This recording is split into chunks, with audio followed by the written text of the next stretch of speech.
नमस्कार मंडळी, स्वामी ज्योतिषमध्ये मी सौ जयश्री रत्नदीप पत्रे स्वामी तुमचं मनपूर्वक स्वागत करते. तर मंडळी, आपण या व्हिडिओमध्ये वर्ष 2026 मधील अधिक ज्येष्ठ मास हा अत्यंत दुर्मिळ आणि शुभ मानला गेला आहे. हा काळ अध्यात्म, दानधर्म आणि पितृकृतज्ञता व्यक्त करण्यासाठी अत्यंत महत्त्वाचा आहे. अधिक महिन्याला पुरुषोत्तम मास म्हटले जाते आणि तो भगवान श्रीहरी विष्णूला समर्पित असतो. या काळात जप, तप, दानधर्म, तांबूलदान आणि गरजूंना अन्नदान, पाणीदान केल्याने अधिक पुण्य प्राप्त होते.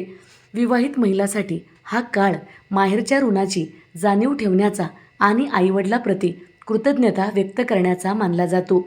आपण या व्हिडिओत आईची ओटी कशी भरावी, आईची ओटी भरताना कोणत्या चुका करायच्या नसतात याविषयीची सविस्तर माहिती पाहणार आहोत. तर मंडळी, आईची ओटी भरणे म्हणजे काय? आध्यात्मिक दृष्टिकोनातून ओटी भरणे हे गर्भधारणेची किंवा मातृत्वाचे प्रतीक मानले जाते. जेव्हा एखाद्या स्त्रीची ओटी भरली जाते तेव्हा तिच्या साडीच्या पदरात तांदूळ, सुपारी, हळकुंड, नारळ आणि खण घातला जातो. हा स्त्रीमधील सर्जनशील शक्तीचा आणि देवत्वाचा सन्मान असतो. अधिक महिन्यात आईची ओटी का भरावी? शास्त्रानुसार विवाहित मुलीने एरवी आपल्या आईची किंवा सासूची ओटी भरू नये, पण अधिक मासात हा नियम बदलला जातो. आईने मुलीचे कन्यादान करून जगातील सर्वात मोठे दान आणि त्याग केलेला असतो. त्याबद्दल कृतज्ञता व्यक्त करण्यासाठी हा सर्वोत्तम काळ असतो.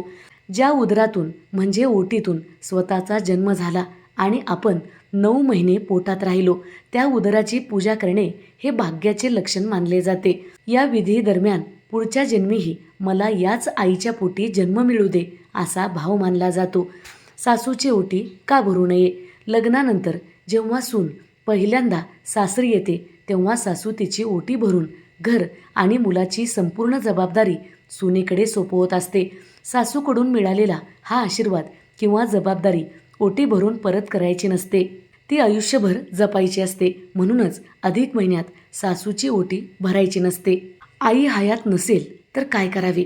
जर आई नसेल तर आपण कोणाची ओटी भरावी? समाजातील कोणत्याही पुण्यवान वृद्ध किंवा सौभाग्यवती स्त्रीला आई म्हणून, आईच्या स्थानी म्हणून आपण तिची ओटी भरू शकता. त्याचबरोबर जर तुम्ही काकू, मावशी, आत्या किंवा मोठी बहीण यांची आई म्हणून ओटी भरू शकता. जर हेही शक्य नसेल तर आपल्या कुळदेवीची म्हणजे अंबाबाई, तुळजाभवानी यांची मनोभावे ओटी भरावी, कारण देवी ही सर्व विश्वाची आई आहे. एखाद्या गरजू सुवासिनीला साडी, चोळी देऊन तिची ओटी भरली तर आईचा आशीर्वाद प्राप्त होतात. ओटी कशी भरावी आणि काय साहित्य घ्यावे?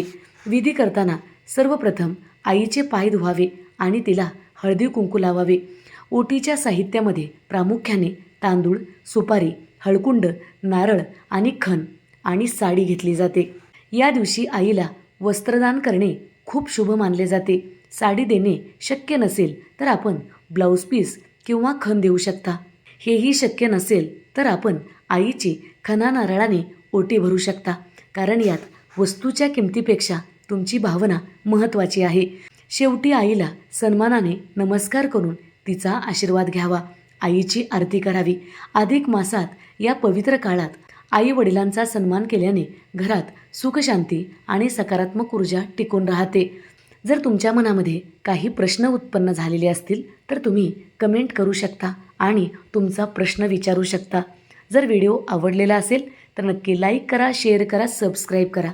बाजूच्या घंटीला ऑल करा, त्यामुळेच मी टाकलेले प्रत्येक व्हिडिओ तुम्हाला पाहता येतील. धन्यवाद. हर हर महादेव.